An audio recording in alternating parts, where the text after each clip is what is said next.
সোণৰ দাদেকে কথাটো গম পালে তো এতিয়া কি হ'ব তেওঁলোকৰ ঘৰখনত তো সেইটো আপোনালোকে আজিৰ এই ভিডিঅ'টোত জানিবলৈ পাব। তো সম্পূৰ্ণ ভিডিঅ'টো আপোনালোকে শেষলৈকে চাই থাকিব। কিন্তু তাৰ আগতে যিসকলে সূৰুযমুখী ধাৰাবাহিকখন চাই ভাল পায় আৰু তেওঁলোকে যদি এতিয়ালৈকে এই চেনেলটো ছাবস্ক্ৰাইব কৰি লোৱা নাই তেতিয়াহ'লে চেনেলটো ছাবস্ক্ৰাইব কৰি লওক, কিয়নো প্ৰতিদিনে চিৰিয়েলবোৰৰ আপডেটৰ লগতে আপোনালোকে হোৱাটছআপ গ্ৰুপ এটা খুলিছোঁ য'ত আপোনালোকে সকলোবোৰ গম পাই আছে কেনেকৈ কি কাম কৰি আছোঁ ফুল এপিচোডৰ কাৰণে, তো সকলোৰে সহায়ৰ কাৰণে। তো সেইটো আপোনালোকে যদি চাব বিচাৰে তেতিয়াহ'লে স্ক্ৰীনত দেখুওৱা নাম্বাৰটোত এবাৰ হ'লেও আপোনালোকে মেছেজ কৰি চাব হোৱাটছআপত, আৰু হোৱাটছআপত মেছেজ কৰাৰ লগে লগে আপোনালোকে সেইটো গ্ৰুপত জইন হ'ব পাৰিব আৰু সদায় আপোনালোকে সঠিক সময়ত পাই থাকিব চিৰিয়েলখন। যুৱতীখণ্ডৰ প্ৰথমতে দেখিবলৈ পালে যে শেৱালীয়ে কথা দিলে বায়েকক যে সোণ কেতিয়াও দি নেৰে আৰু লগতে সোণৰ লগতে ভালদৰে থাকিব, আৰু সেইটো কথা এতিয়া কথা দিলে।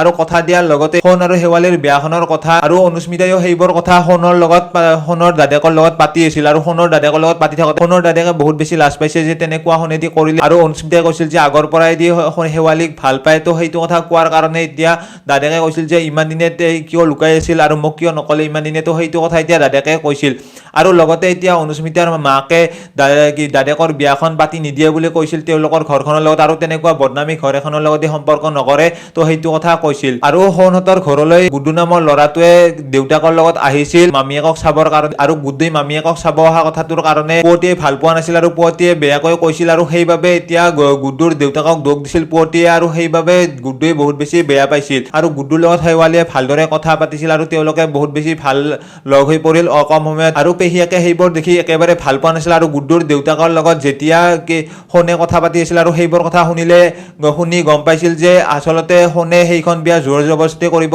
কৰিবলগীয়া হৈছিল, আৰু সেইবাবে এতিয়া পেহীয়েকেদি তাৰ পৰা যাবলৈ বাধ্য কৰিব শেৱালীক। তো সেইটো কথা এতিয়া কৈছিল যোৱাতী খণ্ডত। তো সেইখিনিয়ে আপোনালোকে যোৱাতী খণ্ডত দেখিবলৈ পাইছিল, আৰু আজিৰ খণ্ডটিত আপোনালোকে দেখিবলৈ পাব আৰু আজি গুড্ডুৰ দেউতাকে ভালদৰে শেৱালীৰ লগত কথা পাতিব আৰু শেৱালীৰ কথাবোৰ সুধিব, আৰু শেৱালীহঁতক আৰু সোণহঁতক একেলগে থকাৰ কথা ক'ব। আৰু যিহেতু সোণে আগৰ কথাবোৰ পাহৰি নতুনকৈ জীৱনটো আৰম্ভ কৰিব এতিয়ালৈকে বিচৰা, আৰু সেইবাবে এতিয়া বায়েকৰ চিন্তা হ'ব, আৰু বায়েকে সেইবোৰ কথা পাহৰি শেৱালী দি ভাল ছোৱালী, আৰু সেইবাবে এতিয়া ভালদৰে তেওঁলোকৰ সংসাৰখন আগবঢ়াই নিবলৈ ক'ব, আৰু সেইটো কথা আজি বাকেও ক'ব।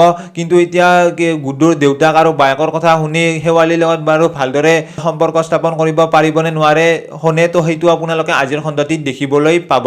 আৰু যিহেতু অনুস্মিতাহঁতৰ ঘৰত মাকে যেতিয়া সেইটো কথা গম পালে, আৰু সেইটো কথা গম পোৱাৰ লগে লগে সেইখন বিয়া দি কেঞ্চেল হ'ব পাৰে, তো সেইটো কথা এতিয়া কোৱাৰ কাৰণে সকলোৱে চিন্তাত পৰিব, আৰু অনুস্মিতা আৰু দাদেকে এতিয়া মাকক কেনেকৈ বুজাব তো সেইটোৰে চিন্তা কৰিব। যিহেতু এতিয়া মাকে অক্ৰামি কৰি আছে, তো সেইটো কাৰণে এতিয়া মাকক কেনেকৈ বুজাব আৰু কিদৰে মাকক ঠিক কৰিব, তো সেইটো কথা তেওঁলোকে আলোচনা কৰিব। আৰু হয়তো এতিয়া সোণহঁতেও আজি শুনা পাব, আৰু শুনা পোৱাৰ লগে লগে এতিয়া তেওঁলোকৰ ঘৰখনত পেহীয়েক আৰু পুৱতীয়ে এটা চান্স পাব বিয়াখন যদি বাকৰ কেঞ্চেল হৈ যায়, আৰু সেইবাবে এতিয়া শেৱালীক তেনেবোৰ অভিযোগ লৈ খেদিবলৈ ঘৰৰ পৰা চেষ্টা কৰিব। তো তেনেকুৱা আপোনালোকে আজিৰ খণ্ডটিত দেখিবলৈ পাব। বাকী ভিডিঅ'টো আছিল ইমানে। যিসকলে ভিডিঅ'টো চাই ভাল পালে তেওঁলোকে লাইক এটা কৰি দিয়াৰ লগতে কমেণ্ট কৰি জনাবলৈ নাপাহৰিব। লগ পাম এটা নতুন ভিডিঅ'ৰ সৈতে। তো আজিৰ ভিডিঅ'টো এইখিনিয়ে।